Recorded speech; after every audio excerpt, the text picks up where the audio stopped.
today, and I think there's many correlations between gold and silver and Bitcoin that's produced from a proof of work. I'm not too sure of the proof of stake operation, but certainly proof of work, there's many similarities. Yes, Bitcoin is based on proof of work, and this means you have to invest some work, some energy in the product, Bitcoin, and so this is basically the intrinsic value of Bitcoin. People are often asking, what is behind Bitcoin? Why has Bitcoin a value? We know Bitcoin is basically an open source ledger, a worldwide open source ledger, and behind Bitcoin we have here one example. This is one piece or one part of a so-called miner. It's a hardware, computer hardware, and we have worldwide right now a huge amount of hardware that is powered by a huge amount of electricity permanently to keep the network secure. And this is basically that what is standing behind Bitcoin, the intrinsic value. Because if somebody would like to cheat or to get in the situation to cheat in the network of Bitcoin, you would have to have more than 51% of the network. So this means you would have hundreds of megawatts of electricity power, and to be able to make any strange things in the network. Bitcoin is extremely secure. Since 7 years, there is no single failure, basically no single proof of cheating or something like this.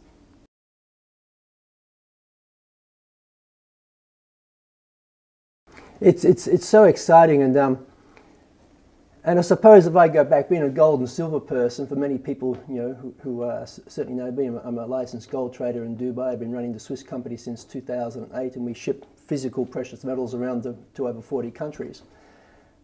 There's many similarities. It took me a while to get my mind around from the physical stuff to a digital deal in one sense, but certainly the proof of work, it's certainly very, very exciting. But I think it's a natural progression of how money is created. I mean, money is created from a free market, historically in cycles. Everything goes in cycles.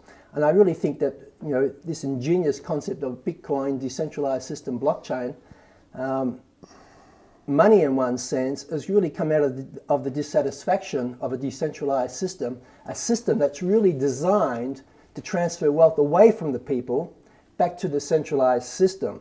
So, I think, what's the guy's name? Satoshi? Nakamoto, thank you. Or his team, whoever it was, we don't really know who that is, truly ingenious in what they've actually achieved. And when I look at the gold and silver, when I look at paper, for example, I've got some probably some euros here and some Swiss francs. I mean, it's paper. It probably costs about 1/2 cent to produce one of these, regardless of the face value of the paper. Yes, but for sure, this is the smallest part or smallest amount of money available in the world right now. The biggest part is even more.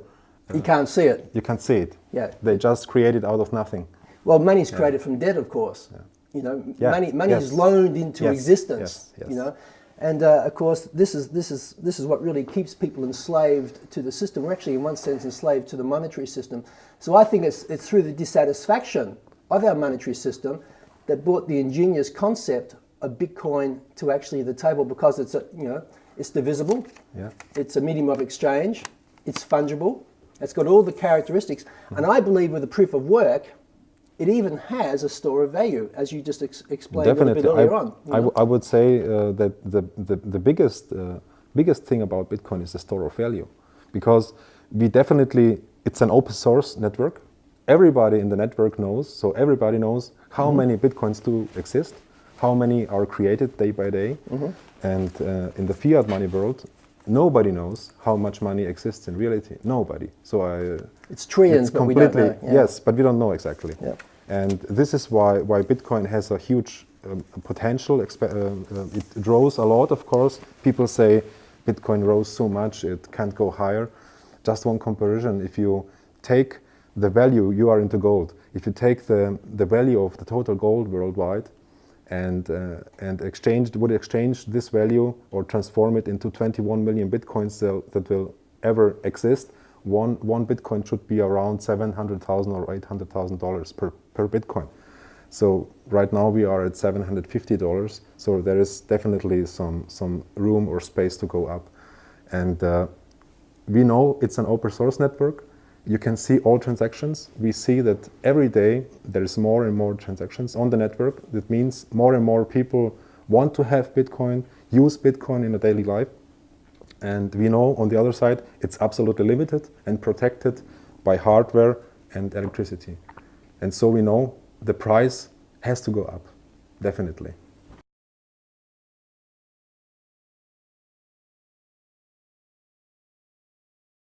I think there's about 14 million Bitcoins already mined, is that right? It's more, it's something like 60 or 70 million. I don't know the number exactly. It's 1,800 Bitcoins per day that are newly created. And what is also very interesting in the Bitcoin algorithm is that every 4 years, the amount of Bitcoins that are produced is halved. So we had in 2016, this year, a couple of months ago, we had 3,600 Bitcoins per day produced. And then I think it was in July, in one moment, the production was cut off by 50%. And now it's 1,800. And in 2020, it will be 900 Bitcoins per day. And every 4 years, it's half and half, less and less and less by 50%. Which is completely different to what central banks are doing. Yeah, definitely. They're increasing. I think the European Central Bank might be printing 40 or 50 billion euros per month. You have Japan, China also, of course, and then they're expanding the they're amount, expanding the monetary supply, which means Correct, this stuff here, this paper stuff, you're going to need a lot more of it. In fact, whatever I have here, whether it's euros, in the next 8 to 9 years, I'm going to need double than this to buy the same amount of goods and services. Mm-hmm. The same with Swiss francs or any other fiat currency. I think one interesting point for people who are new to Bitcoin is to understand, people often ask me, how is it possible there are only 21 million pieces? Will it be enough for the whole world? Yes, it will be definitely enough, because every single Bitcoin can be cut into smaller pieces by default to 1 million pieces. It's the smallest unit is called bit, and 1 million bits is 1 Bitcoin.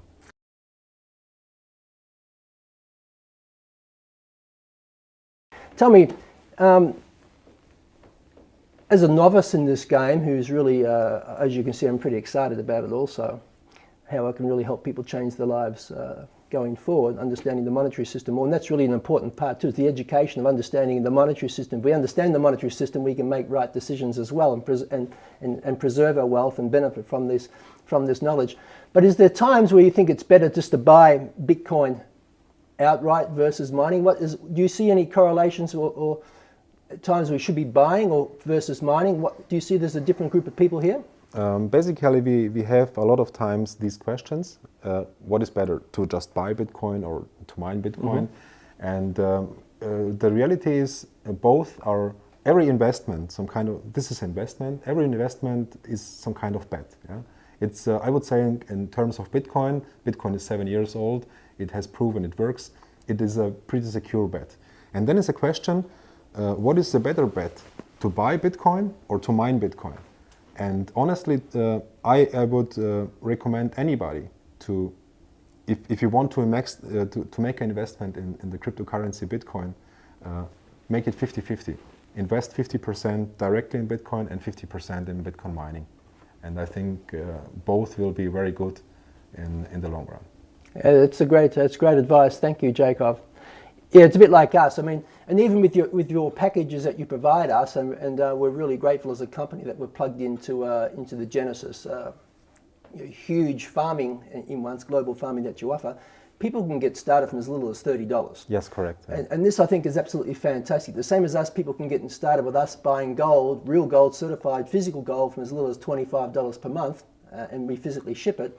With you, you're offering people able to get involved from as little as $30 into mining, so they can set up a Bitcoin address wallet. They can get engaged. They can get educated through the process for really minimum of risk. And we had one lady from Queensland, Australia, yesterday, who's been with us now 6 or 7 years. Hi, Shirley. She'll know that I speak out to her. I mean, she wanted, she's been with us saving in physical gold and some silver for a long time, and she sent a message to us wanting to know, can she set up some accounts, Bitcoin mining, for her grandchildren. She wants to set up, $50 accounts for her 6 or 7 grandchildren that she actually has.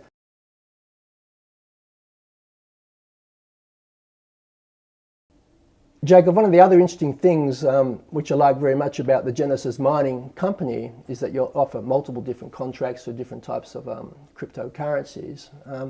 But in respect to the Bitcoin contract, it's a lifetime contract, which means it has zero maturity date. Now, for people who you said there's always risk associated with things. Maybe you'd like to touch on this a bit. Yes, of course.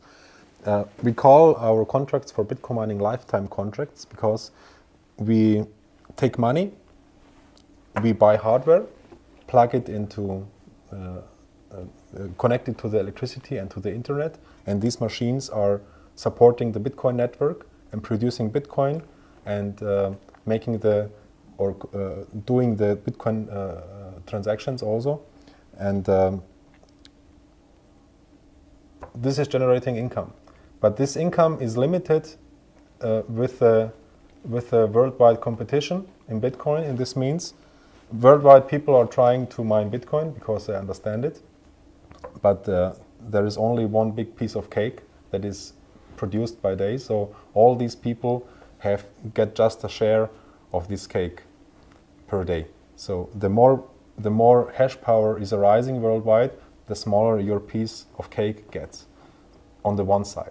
On the other side, the piece what you get has a market value, and this market value is also fluctuating.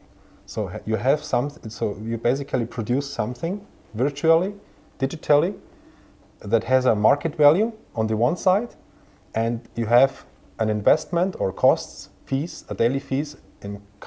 Basically, it's the biggest part is electricity that has to be covered. So you have to sell every day a small piece of that what you have produced to cover the costs. And these costs rise by nature through time. So in one point of time in the future, nobody knows when it will be because you have a lot of influence, market price, hash rate, difficulty, and so on. New technology is arising. In the long run, these contracts will not be lifetime contracts. It will end in a couple of years. But nobody knows exactly when the date will be and when it expires. So basically, imagine you buy this hardware, you plug it in at home, it runs, and in one point of time, this hardware is consuming more electricity than you are getting from Bitcoins in value. So you will just plug it, shut it off and buy Bitcoin directly from the money you would pay for electricity, right? And this is basically what we are doing with the lifetime contracts. As long as the income that is generated covers the costs, it is profitable more than to buy Bitcoin directly. And if these expenses are higher than that what is produced, then we have to shut down the contracts. Okay, so I get this. So for our listeners who are pretty much precious metals people, gold and silver people, in one sense, if I had a physical gold mine, it's my stake of the gold mine, and I've got my capital, my machinery there, my labour in there working for it, and all of a sudden 10 other groups of people who are outside my operation want to also mine for the same amount of gold there. Of course, the amount we're getting more out each day, but I'm getting probably less because there's other people taking some as well. Correct. And then, of course, it's getting more difficult as well because the more comes out, we're going to hit granite, we're going to hit different things. So it'll get to a point where it's not going to be worth mining any particular point where I may just go and buy the gold and silver. So I see that would be the same. It's pretty similar. Pretty similar to what you're saying about Bitcoin as well, because obviously these thousands of units consume a huge amount of power, and at the same time you've got other people plugging into doing their mining as well. It's a worldwide competition. Yes. Really. It's a worldwide competition, and this worldwide competition creates basically the first natural money for the internet. It is also, you have to understand that Bitcoin is transported through the internet. Right now, if you buy something at Amazon or eBay or some other shop in the internet, you have one channel for the information, but you use a second channel, a different channel for payments. It's the banking. And with Bitcoin, you have the same channel for information and for payment. And it's also pretty amazing. It's incredible. It's the first time in history.